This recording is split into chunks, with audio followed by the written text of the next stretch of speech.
Jack, we're good? We got that audio issue taken care of? No problem this week, right? All right, excellent. What? Started recording. Well, hello and welcome back. All right, so what do you think snow, my wife, and the current climate here in the Toronto area have to do with your B2B sales? Let's get to it.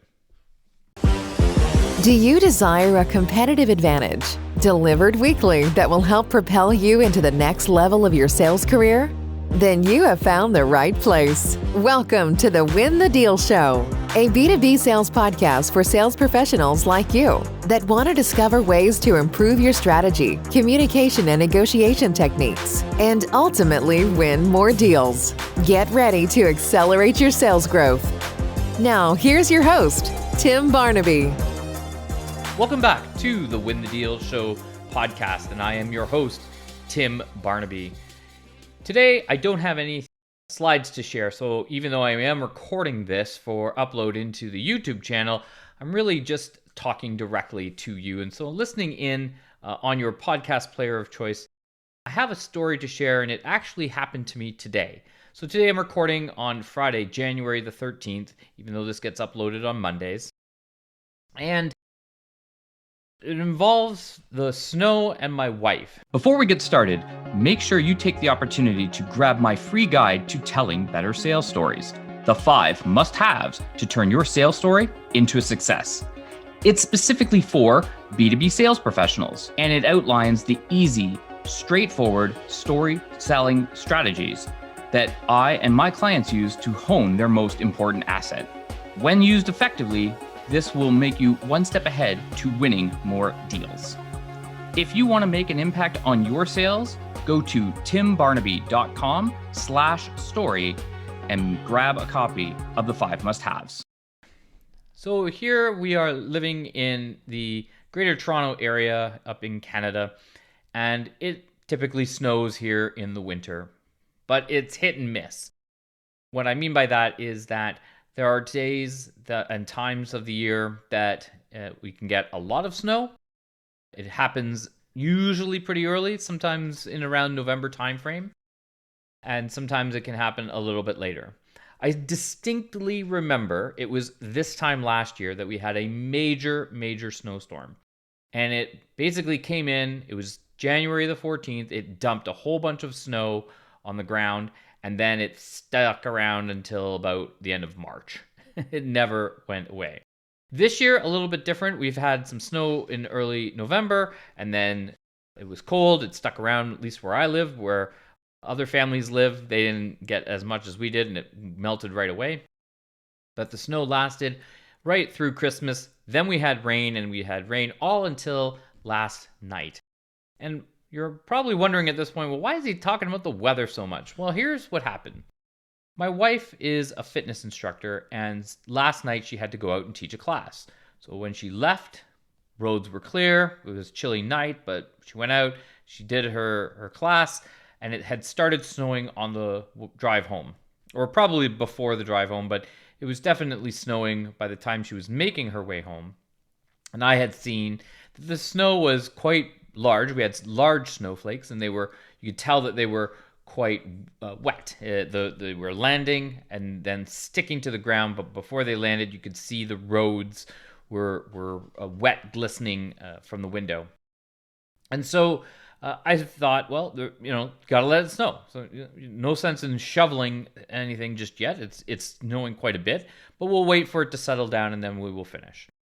And so my wife gets home in the evening, and she decides she's going to shovel the snow. Totally fine. I mean, I appreciate her helping her out and doing that. There wasn't very much there, so she shoveled a little bit and came inside, finished out the evening, went to bed, got up. First thing this morning, she was going to go work out with her personal trainer.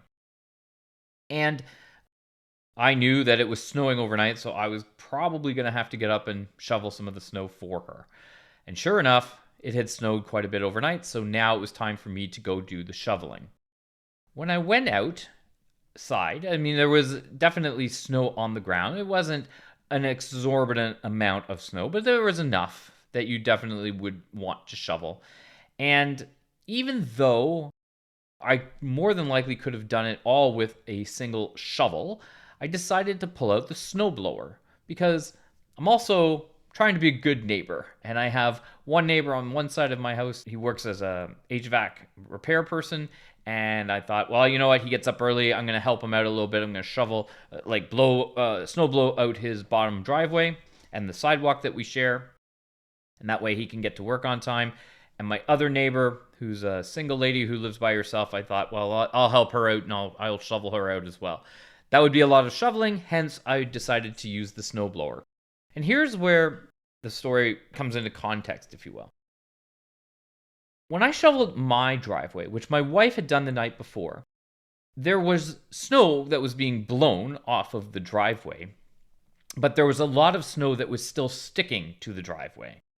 And when I went and shoveled my two neighbors' driveways, all the snow disappeared.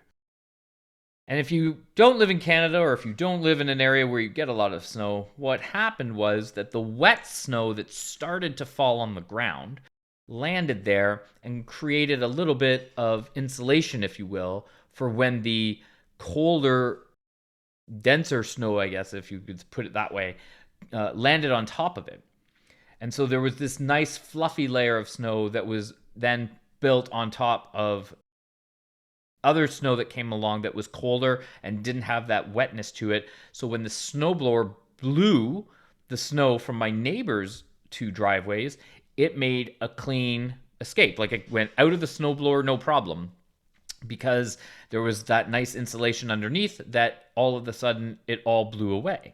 But on my driveway, because my wife decided that she was going to clear the snow early at night, which made sense. You thought this made sense for her to do it, that all of a sudden the snow didn't have that insulation. So now you just had the really wet snow that came down on shoveled snow that was wet before. Now it's not wet. Now it starts to freeze without that insulation. It starts to stick. And all of a sudden, even though the driveway looks like it was cleared, it doesn't look like it was cleared very well compared to my neighbors, who were very appreciative of having a driveway cleared very nicely for them. But they were certainly looking at me wondering, why didn't he shovel his own driveway as well? So here's where it comes into effect for your B2B sales. Sometimes the solution that we are suggesting or that we are selling to our customers is not the right solution for them.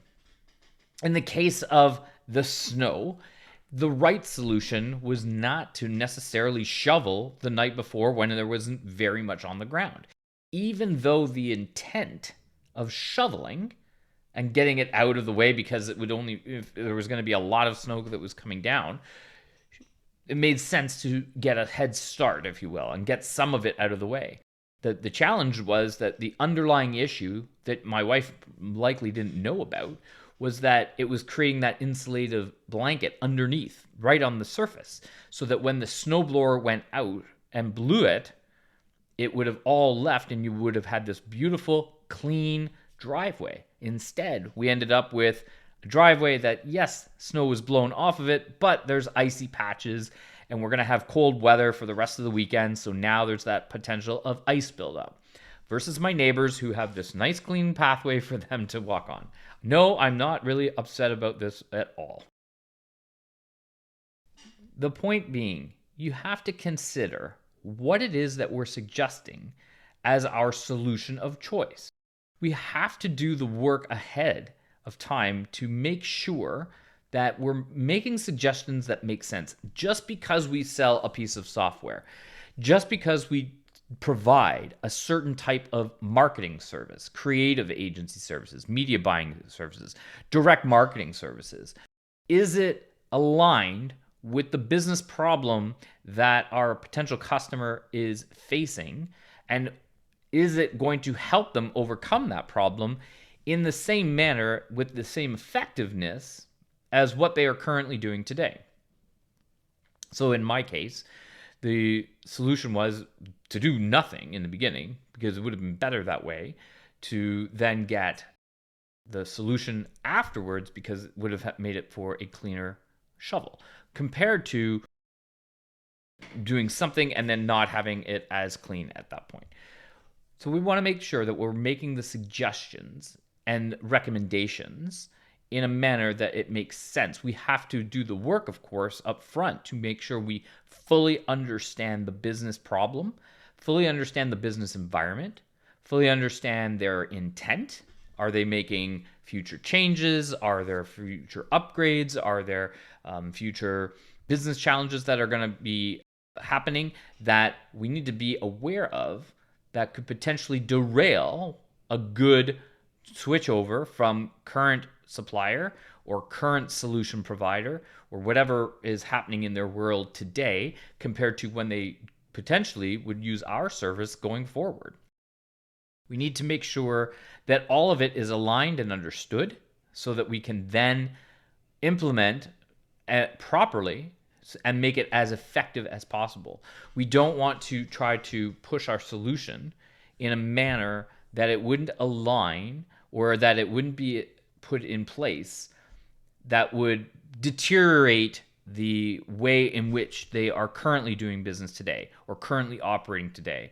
And in essence, dilute down the effectiveness of the solution. We want the experience to be positive and we want it to be effective. And we want it to obviously return the investment dollars that customer has invested in us. And they see it in a positive light, not in a light that it solved the problem, but just not as effectively as we thought it would. And maybe it's because we weren't aware of underlying issues that were going on in the back end system or underlying issues and changes in their direction of what they are doing with their business. That had we been aware of those other issues, we may have made a different recommendation. We may have asked to hold back of doing anything until it made sense to move forward. We may even consider whether our solution is the right fit for them. It might not be based on the circumstances being provided, and in which case, making a recommendation not to use our service, but to use someone else's services that is more aligned to what they're trying to accomplish might be the better route because it's what's best for the customer, even though it might not be best for us. What I want you to consider is that when you're looking at your deals going forward, that we take into consideration not just the product or service that we're offering, but how it truly integrates into the solution of the business that is going to adopt it and how they are going to interact with the tool or the service or whatever it is that they're buying, and how it is that the issues and challenges that they're facing will not be hindered by what it is that we're trying to do for them and what we are trying to accomplish by implementing our solution. Take all of that into consideration and think about the wet blanket of snow underneath with the insulation. Think about, is there that underlying issue? Is there that underlying piece of information that perhaps we are not aware of, and yet we should be? And if we became aware of it, how would that alter the recommendation we make? Whether it's a timing issue, whether it's the spec related to the issue of what we're recommending, whether it's our fit as a product or service to help support that business or not, being the final decision that we put forward as the recommendation that they consider taking to their next level and whether or not the deal makes sense for them. Consider all the facts, take all the details into consideration, and make sure that you address any of those underlying issues that you may not think about, but you would be aware of, and have it come out before you make that recommendation, not afterwards, so that you don't end up with a bad looking driveway, or in your case, a bad sales deal on your record. Leaders are readers. Want to become the next leader for your team? Let's check out what Tim is reading this week. Well, Jack said I had to get that book read, and he's been pushing me all week, and so sure enough, I finished the book.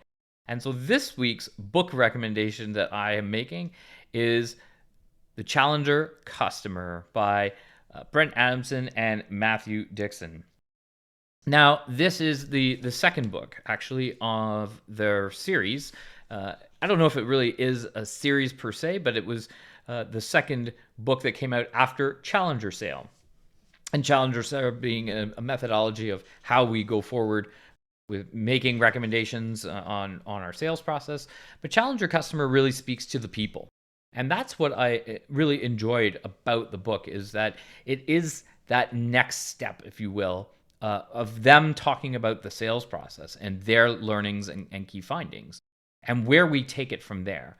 And it really gets into some interesting stats and figures around what it means to be in that B2B sales world and where we take the process of moving through the sales cycle and how it would be applied to the different people that are involved in the decision-making process.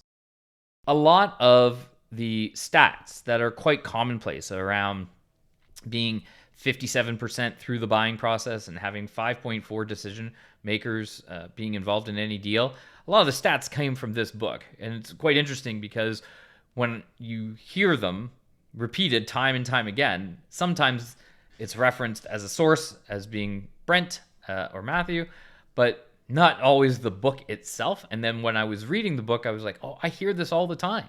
People talk about it. This is where they're getting it from. This is the analysis. This is the data, if you will, that is backing up those claims of what they're doing. So it was really an interesting read from that perspective. And I really enjoyed chapter 7 that talked about the different people that you can encounter and how you would work with them and engage with them in the conversation as you're working your way through the buying process. So I would highly recommend it. It is definitely a good read.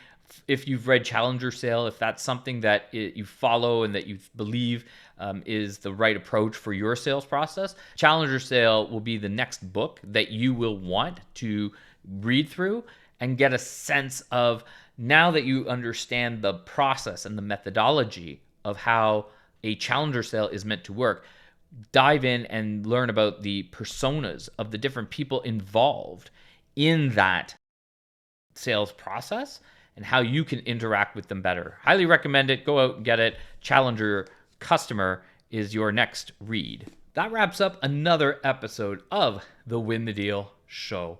I really do appreciate you taking the time and listening every week, and I hope you're getting tons of value from it. If you have, share this episode with your friends. Let them know about the show. It would really be helpful for me. Also, if you haven't already, go ahead and hit the subscribe button. If you are looking for more B2B sales content and you want to hear it in a different manner, if you're visual and wanted to see me and some of the things I share when I'm drawing on the iPad, you can check out my YouTube channels. I would also be found on Instagram and LinkedIn being the most preferred place that you can connect with me. So go ahead and connect with me there. And otherwise, I really do appreciate that you take the time to listen, and I'd love it any feedback that you have about the show and topics that are of interest to you. I definitely have some ideas that I want to share, but if there's something specific that you are looking for, that you're challenged with, especially when you're trying to break through those procurement individuals in your sales deal, I'd love to hear about it. So send me an email, tim@timbarnaby.com, and look forward to hearing from you about the show and your thoughts on this topic. Until next time, I hope you go out and continue taking these tips and thoughts and applying them to your deals so that you can have a fantastic 23 and win more deals. See you next week. Thank you for listening to the Win the Deal Show. What action will you take away and implement? We would love it if you would leave a rating and review in order to help others like you find this show. And remember to subscribe so that you will be the first to hear the latest episode. Check out all our episodes at winthedealshow.com. Thank you for listening. Now, go out, take massive action, and win the deal.